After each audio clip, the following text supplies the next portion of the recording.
నమస్తే. భారతీయ జనతా పార్టీ ఆఫీస్లో నేనున్నా. నాతో పాటు భారతీయ జనతా పార్టీ సీనియర్ నాయకులు మాజీ పార్లమెంట్ సభ్యులు నాతో పాటు బూర నరసయ్య గౌడ్ ఉన్నారు. సార్ నమస్తే. నమస్తే. సో మీ పార్లమెంట్ పరిధిలో భారతీయ జనతా పార్టీ ఎందుకు ఓడిపోయిందన్న క్లారిటీకి మీరు వచ్చారా? ఎక్కడ తప్పిదం జరిగింది? ఎందుకు మీ పార్లమెంట్ పరిధిలో భారతీయ జనతా పార్టీ గెలవలేకపోయింది? కేవలం బీజేపీకి పొందిగిట్లనే కాదు, మొత్తం యావత్ తెలంగాణలో ఓడిపోవటం కంటే మేము ఓడి గెలిచాం. నేను ఎందుకు ఈ మాట అంటున్నా అంటే, ప్రజల్లో బీజేపీ పట్ల సానుకూలత ఉంది, కానీ అసెంబ్లీలో మేము అంతా వారికి నమ్మకం కలిగించలేకపోయినాం. ఓకే, అసెంబ్లీలో నమ్మకం కలిగించలేకపోయినాం. గెలిచిన 8 అభ్యర్థులు కూడా స్వయం కృషితో చాలా కష్టపడ్డారు. 5 ఏళ్ళు 10 ఏళ్ళు నియోజకవర్గంలో కష్టపడ్డారు. అది కూడా ఉత్తర తెలంగాణలో ఎక్కువ. కానీ ప్రజలు మాత్రం క్లారిటీతో ఉన్నారు. ఓకే, ఏంటంటే ఇప్పుడు అసెంబ్లీకి నెంబర్ 1 పాయింట్ కేసీఆర్ మళ్ళీ రావద్దు. నెక్స్ట్ ఎవరికి వేయాలి? థర్డ్, ఇద్దరికి వేస్తే స్ప్లిట్ అవుతాయేమో. ఓకే, ఇవన్నీ అంటే మన ఫెసాలజిస్టులు అంటారు కదా, మన పొలిటికల్ అనలిస్టుల కంటే ఓటర్లు తయారయ్యారు. అందుకొరకు మనకు పార్లమెంట్ ఎట్లా ఉంది, పార్లమెంటుకు ఖచ్చితంగా బీజేపీకి వేద్దాం, ఈసారి సరే కాంగ్రెస్కి వేద్దాం అనే దృష్టితో వేశారు. కానీ బీజేపీ మీద వ్యతిరేకత కాదు, కాంగ్రెస్ మీద ప్రేమతో కాదు. కానీ ఏదేమైనప్పటికీ 5 నెలల క్రితం వాస్తవాలు మాట్లాడుకుంటే భారతీయ జనతా పార్టీ అధికారంలోకి రాబోతా ఉంది. కేసీఆర్కు ఆల్టర్నేట్గా బీజేపీ తయారైందనే అంశం బలంగా ప్రజలకు వెళ్ళింది కదా. ఎందుకు ఈ గ్యాప్లోనే సడన్గా భారతీయ జనతా పార్టీ ఈ స్థాయికి పడిపోయిందంటే ఏదో ఒక తప్పిదం ఉంటుంది కదా. చూడండి, చర్చ ఏంటంటే లిక్కర్ స్కామ్ ఒకటి, అవినీతి జరుగుతూ ఉంది. ఈవెన్ తెలంగాణలో చిన్నపిల్లగాడు అడిగినా కూడా మీ ప్రశ్నకి జవాబు చెప్తారు. ఇక నాతో నోట్ ఎందుకు చెప్పిస్తారు? గతం పార్లమెంట్లో మోడీ గారు వస్తున్నారు. నాది మీ ద్వారా విజ్ఞప్తి ఏంటంటే, అత్యధిక సీట్లు బీజేపీకి ఇస్తుందంటే మేము ఇక్కడ ఏంటంటే కాంగ్రెస్ పాత్ర ఖాళీ, కుండలన్నీ గిన్నెలన్నీ ఖాళీ. ఇప్పుడు రైతు బంధుకి వేయడానికి దిక్కు దివాన్ లేదు. కనీసం మీ ఎంపీలు ఉంటే, నాలాంటి వాళ్ళు ఉంటే, మాకు లాబింగ్ తెలుసు, కేంద్ర ప్రభుత్వాన్ని ఎట్లా నిధులు తెచ్చాలో తెలుసు. అంతిమంగా ప్రాంతం ఇంపార్టెంట్ కదా. అలాంటి వాటికి పార్టీతో పాటు మన తెలంగాణ ప్రాంత అభివృద్ధి కూడా ఇంపార్టెంట్ కాబట్టి మేము తీసుకొస్తాం. ఇన్ఫ్రా ప్రాజెక్ట్స్ లైక్ RRR ఉంది, IM ఉంది, NID ఉంది, ఇన్ఫ్రాస్ట్రక్చర్ ప్రాజెక్ట్స్ ఉన్నాయి, డిఫెన్స్ క్లస్టర్స్ ఉన్నాయి. చాలా మంచి అవకాశం ఉంది హైదరాబాద్లో. వీటన్నీ తీసుకొస్తాం. ప్రజలు క్లారిటీతో ఉన్నారు, గెలిపిస్తారని నమ్మకం నాకుంది. మీలాంటి యూట్యూబ్ ఛానల్స్ ఏదైతే ఉందో అవి ప్రభావితం చేస్తుంది కాబట్టి మీరు మాకు సానుకూలంగా ఉంటే సరిపోతుంది.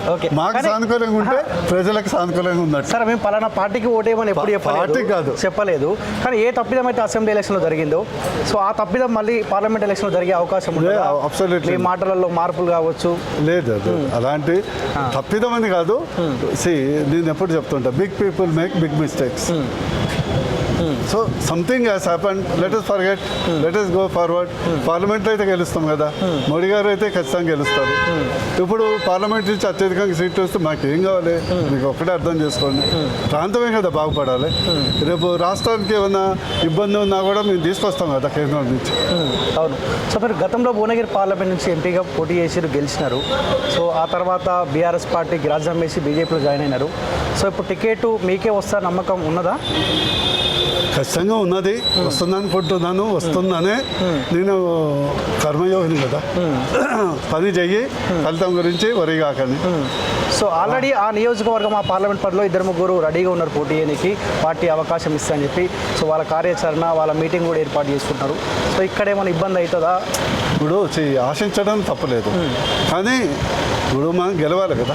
భువనగిరి ఉమ్మడి నల్గొండ జిల్లా కాంగ్రెస్ కంచుకోట, ఒక్కొక్కరు 30, 40, 50 వేల మెజార్టీతో గెలిచారు.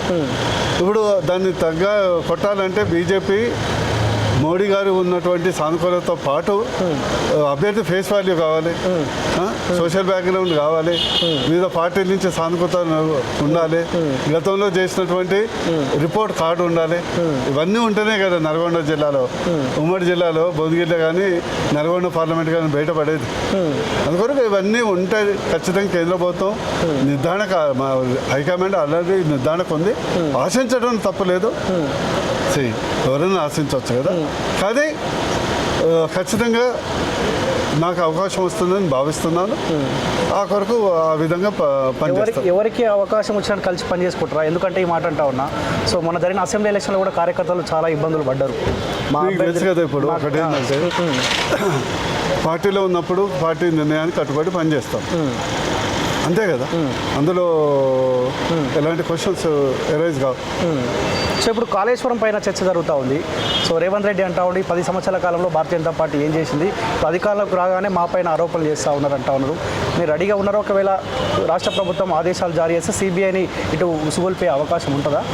ఉసుగోలు ఇప్పుడు కాదు, ఇప్పుడు సాధారణంగా ఏంటంటే గతంలో టీఆర్ఎస్ ప్రభుత్వం అధికారంలో ఉంది.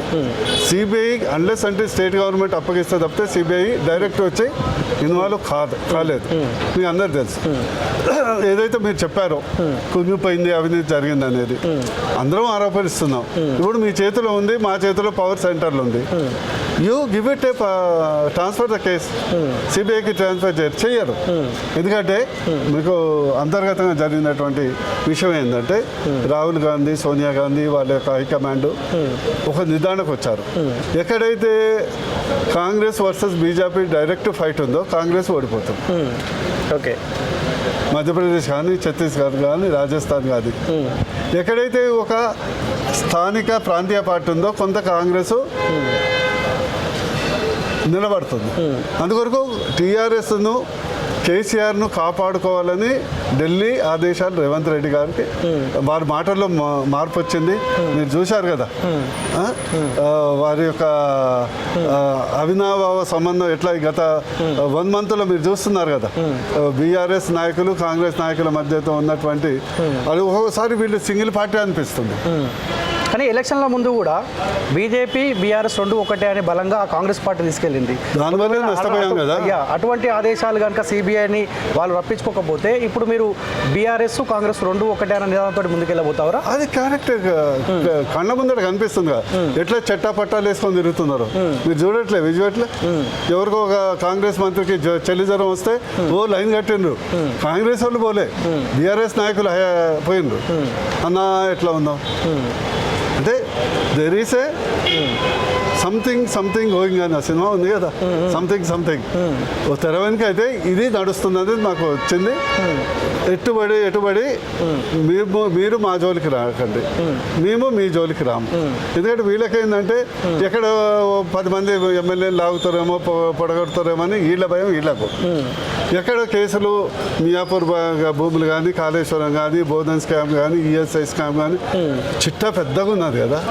మనం చెప్పింది కదా. కాళేశ్వరం అవినీతిలో కూడా మీ పార్టీ వాళ్ళకి సంబంధం ఉందంట కదా. కాళేశ్వరంలో జరిగిన అవినీతి కావచ్చు, అవకతవకలు కావచ్చు.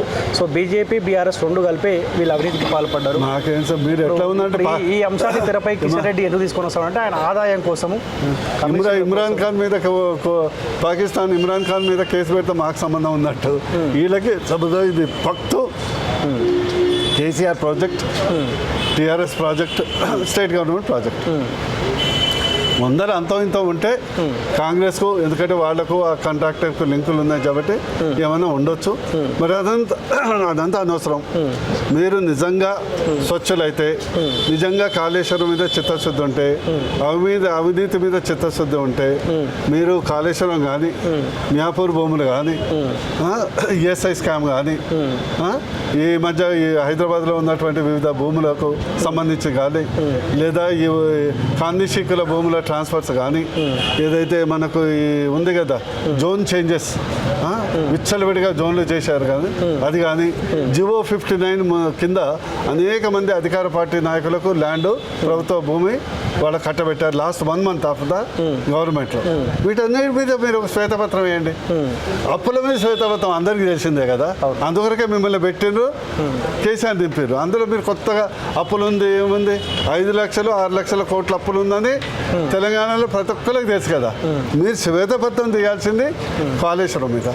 శ్వేతపత్రం తీయాల్సింది మియాపూర్ భూముల మీద, శ్వేతపత్రం తీయాల్సింది బ్లాక్ జీవోల మీద, శ్వేతపత్రం తీయాల్సింది ధరణి మీద, శ్వేతపత్రం తీయాల్సింది ఈఎస్ఐ స్కామ్ మీద, శ్వేతపత్రం తీయాల్సింది బోధన్ స్కామ్ మీద, శ్వేతపత్రం తీయాల్సింది తెలంగాణ రాష్ట్రంలో ఏది కాంతి శిఖల భూమి ఎట్లా ట్రాన్స్ఫర్ అయింది, శ్వేతపత్రం తీయాల్సింది అసైన్డ్ భూమి ఎంతవరకు వీళ్ళు ట్రాన్స్ఫర్ అయ్యారు, ఎవరి హస్తగతం అయింది, శ్వేతపత్రం ఓఆర్ఆర్ మీద శ్వేతపత్రం తీయాలి, వాటి మీద కదా. ఓకే, దీని పవర్ ఉంది. దాదాపు మీరే అన్నారు 10,000 20,000 జీవోలు చీకటి జీవోలు ఉన్నాయి, అప్లోడ్ చేయలేదని. ఆ జీవోలను మీరు తీయండి.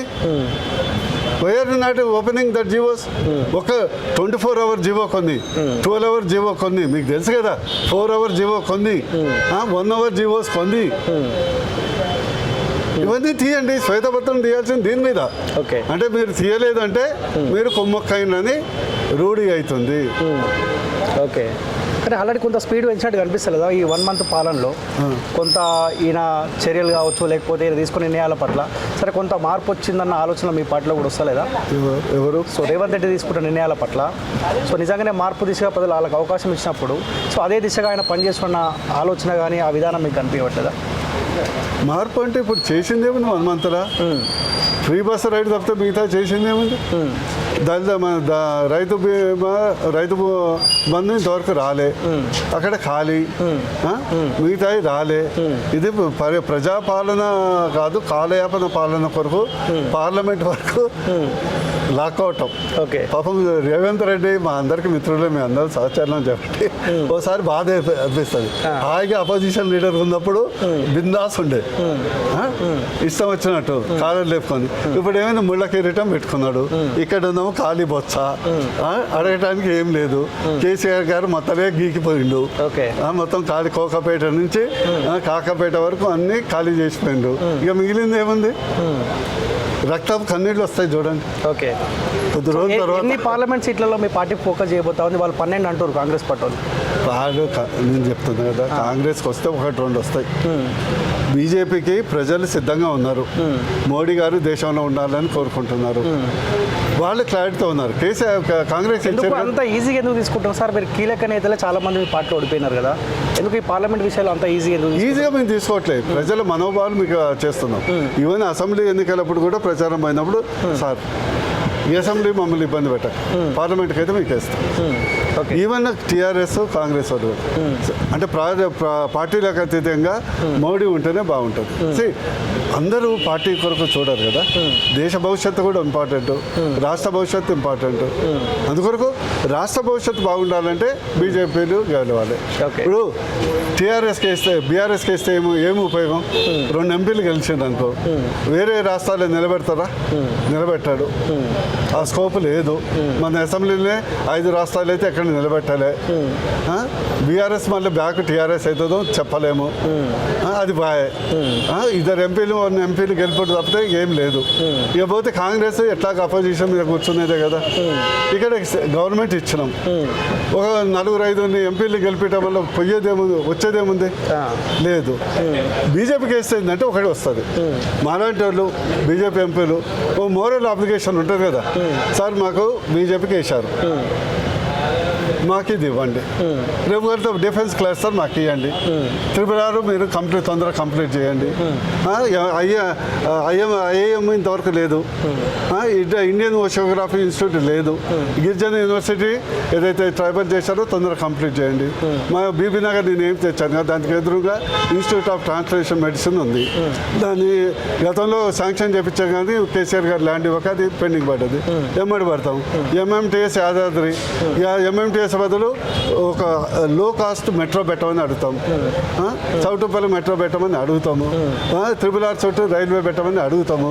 టూరిస్ట్ కింద మన భువనగిరి ఫోర్ట్ కావాలని అడుగుతాం. ఎగ్జాంపుల్ చెప్తాను. ఓకే, ఓకే, ప్రాంతం లాభం అవుతుంది కదా. ప్రజలు ఆ క్లారిటీలో ఉన్నారు, ఆ క్లారిటీ మీకు కలిసి వచ్చే అవకాశం ఉంటుంది. అంతే అంటారా? యా.